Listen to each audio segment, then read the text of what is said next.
Hey guys, Pete here. What did you think about the latest episode of Mr. Robot? I thought it was pretty good. There were some ups and downs as far as the storytelling went, but this will be my recap and review for Mr. Robot Season 3, Episode 8, and we're going to jump right into it. I mentioned in my last video, my last recap, that Episode 7 felt like the end of the miniseries that was jammed in the middle there, and this episode felt like it needed to happen.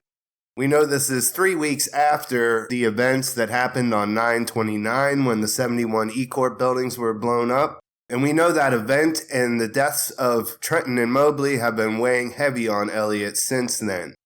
Stylistically, I was pretty well engaged the entire time, and I actually had some feelings about what was happening. The music was good, the change of pace wasn't too difficult to get into, but what I found most impressive was something that I mentioned in quite a few of my recaps this season, and that is the fact that we know Elliot's not going to kill himself, but the show did a good job of keeping us interested anyways. Just to make that a little bit more clear, we are in the third to last episode of the season, and we know that there's just no way that Elliot's going to kill himself so that he can get rid of Mr. Robot, but somehow I didn't find myself being bothered with that idea. Now, the kid was a little bit too much for me at times. Trenton's little brother. I guess mostly because it's a tried and true kind of thing and you know that what's going to happen. But I would say that Elliot, Rami Malek's acting here kind of counterbalanced that in that I still didn't mind it as much as I may have in another episode of another television show. I thought the drug dealer was a little bit too over the top, but it wasn't a big part of the episode, so it was okay. But I think what really worked here is that we needed to get Elliot turned around. We needed him to accept some things in order for him to move on and move the story on. And by the end of the episode, I think it accomplished its goal of doing that.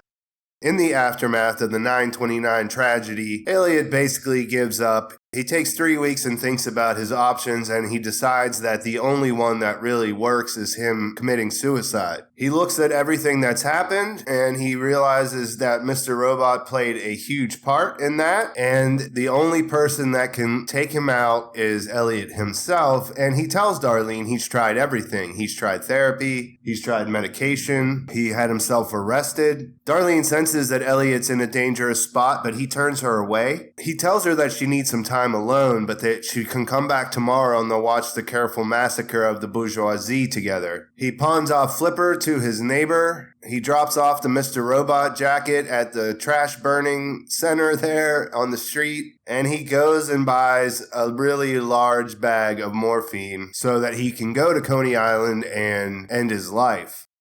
On the way, though, he checks in with the families of both Mobley and Trenton. Mobley's brother is kind of a douche, and he lashes out saying that, look at what he's done to my career, and so on and so forth. He says he's not going to pay for a terrorist funeral, and Trenton's family is planning to leave the city and maybe leave the country. It's not 100% clear there, but they're scared because of their faith and the fact that they might be attacked in retribution for what happened. Elliot tells Trenton's father that she was a good person and she never would have done what they're saying that she did. And while he's there, her little brother, Muhammad, overhears and he decides to follow Elliot to the beach. At first, when Elliot arrived at the beach, I wasn't entirely sure that we could trust what we saw, but it turns out that everything was pretty straightforward as far as an Elliot-centric episode goes.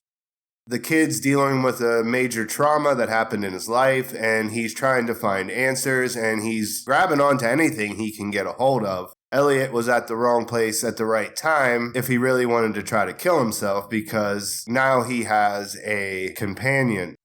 As mentioned, the kid was a little bit too much in that it was really telegraphed what was going to happen. And maybe it was a little bit long altogether, like the sequence with those two together. But the things I liked about it was that we see a parallel with Elliot. We see that his trauma as a child is what really kind of makes him so awkward around others. So they have a real bond here, and there's also that this kid is a little bit devious, and Elliot picks up on it, but he doesn't mind so much. He tricks him into going to the movies. They go and they watch Back to the Future 2. It's the anniversary day, so there's a bunch of cosplayers there. And it kind of lightened up the emotional tone, I guess. Definitely the cosplayers and the ice cream man who's blaring War of the Worlds as he's driving around instead of the pleasant ice cream man music that you're used to hearing from an ice cream truck. And I feel like Esmail made himself a little bit of a jab towards critics whenever he talks about The Martian. The kid wants to see The Martian and how it has a 92% on Rotten Tomatoes. And Elliot says that's because most critics have bad taste. I found myself wondering if there's some sort of personal story from Sam Esmail here. We know that he grew up in New Jersey. He was born into an Egyptian family of Muslim faith. They moved around a bit before returning back to Washington Township in New Jersey. And on top of Elliot's redemption from his suicide plot, we also learn that there's a pretty good chance that Mr. Robot has been with Elliot since he was a child. We see in the very beginning a flashback to them at the movies. Elliot still hasn't forgiven his father for pushing him out the window, which all seems to be real at this point. He's being an angry kid. He knows his dad's sick, but probably isn't expecting the end to come so soon. Edward asks him to forgive him, and he says no. He collapses in the lobby, and then Elliot takes the jacket, goes into the movie theater, and we see him talk to somebody right away right there. And I think we're supposed to think that that is the Mr. Robot character for the first time.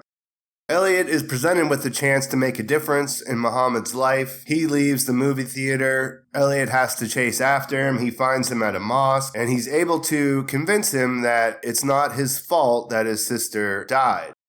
This allows Muhammad to forgive himself and to be at peace, and it also gives Elliot a chance to start forgiving himself. The culmination of this is when Muhammad says, "I wish you were dead," and Elliot says, "So do I." Not my favorite turning point of a conversation, but it worked okay, I think. And it gives Muhammad some insight into what's going on with Elliot, although he's too young to really understand what's going on. Like I said, I think that Rami Malek's performance and Muhammad's performance was actually quite good as well for the role. I think it salvaged the potentially cheesy interaction between the two. The theater I thought was good with the idea that these people who were Back to the Future maniacs were all there. I really liked the point where he asked them what the movie's about and everybody had a different opinion. And as I mentioned earlier, I think that the music and the pacing was really quite good as far as giving you some connection to this character who has been almost existing as a troubled superhero in the last episodes in season 3, whereas here he becomes a human being again. And I'm excited to see what this is setting up as far as how this season's going to end. That's another thing that did stand out to me here is we really don't know where it's going at this point. And all we can tell for sure is that Elliot is now trying to focus on what he can fix rather than what he can't. So he visits Angela. She still seems to be completely whacked out. And he gets really human. He gets to be a real friend with her there. And he talks about when they were kids and this wishing game they used to play. And it's a nice parallel, wishing and striving and trying to imagine a better future is a lot better than just being numb and going along with the routine and pain that life can bring along with it. The Mr. Robot jacket comes back. I didn't really know. I mean, it was kind of cool, I guess. Flipper is back. That's good. And we see him put together a new machine after being out, and he gets the email from Trenton with instructions on how they could possibly undo the 5-9 hack. And we have a direction to go. Which if you read her email to him, Romero did some things that could be key to undoing the 5-9 hack, but they're probably going to have to hack the FBI. So let me know what you guys thought in the comments. Did you enjoy this episode, or was it a little bit too pulled back from where we were at just a couple episodes ago? What do you think's going to happen now that he's turned a corner and he's moving forward? And one thing that is bugging me right now is, are we just supposed to believe that they are free to roam? Like there's nothing else that's going to happen as far as the FBI is concerned? He said to Darlene, we get out of everything for free and all that. It just seems kind of unlikely that they did what they did and the FBI knows what they did and now their deal is going to let them be free and clear. Please like the video if you enjoyed it. Please subscribe to my channel if you haven't already. Make sure you click on that bell so you get notifications for my next video when it's uploaded. Follow me on Twitter, and you can also follow me on Instagram and Facebook, like my Facebook page. Thanks for watching, guys. I'll talk to you soon.